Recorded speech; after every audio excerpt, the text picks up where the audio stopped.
Why I wash my grapes. When grapes are harvested from the vineyards to be crushed, they come with a few extra items.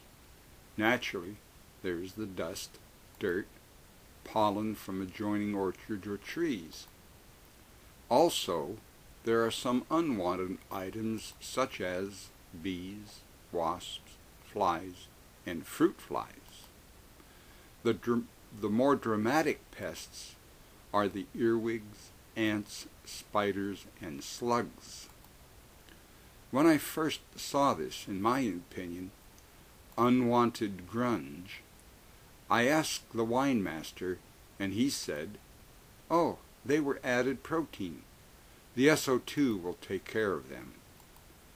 This is when I decided to find a different way to make wine. Fruit flies are a continuous problem. If you look closely, you will see them hovering over the grapes in the bucket. Fruit flies have a very short lifespan and reproduce quickly. I read in Wikipedia where they live about 48 hours. They are able to start reproducing in about 24 hours. Their maggots start hatching in about 12 hours. They like moist, sweet areas to breed in.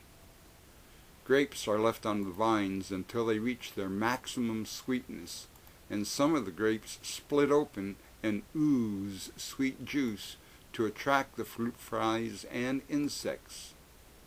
The birds are also attracted to eat the grapes and do not care where they have a BM. The fruit pickers are only interested in how much they can pick and do not care what is on the grapes. This is why I decided to wash my grapes. The wine masters tell me that I am diluting the sugar content of the crush. The sugar content is more important to them than the grunge they add. I start by placing the grapes in a trough of special water. I use a prototype electronic device that I designed and made that creates a surfactant quality to the water that washes the grapes clean of the grunge.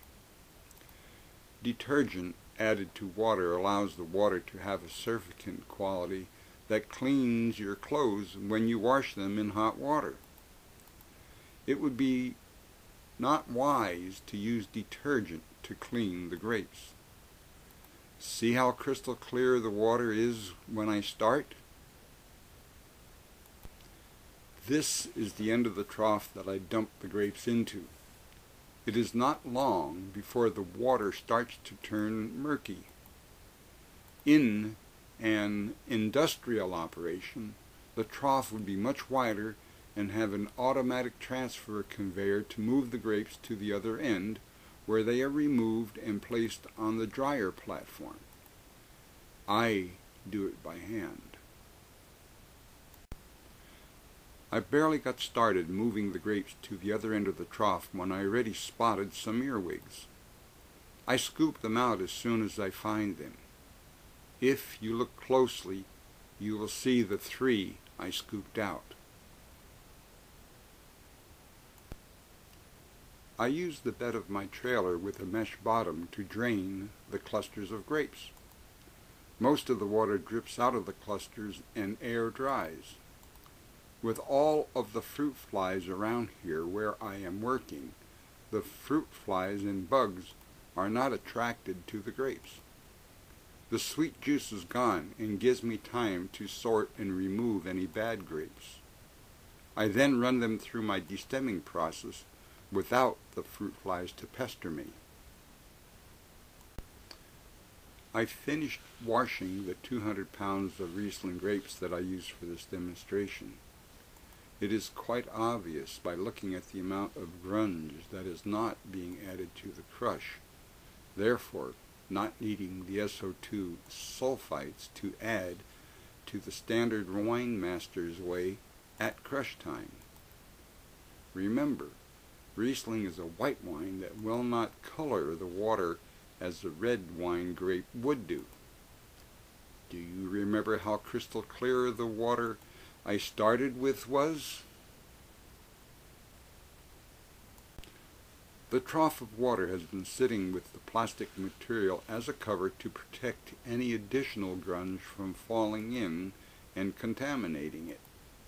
The grapes you see are the ones that I could not get out by hand. They were laying at the bottom of the trough.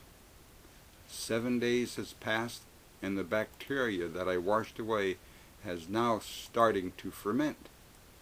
The layer of grapes that were on the bottom are fermenting and causing them to float. The plastic cover that is now exposing the water trough shows some of the grunge that is not in my wine.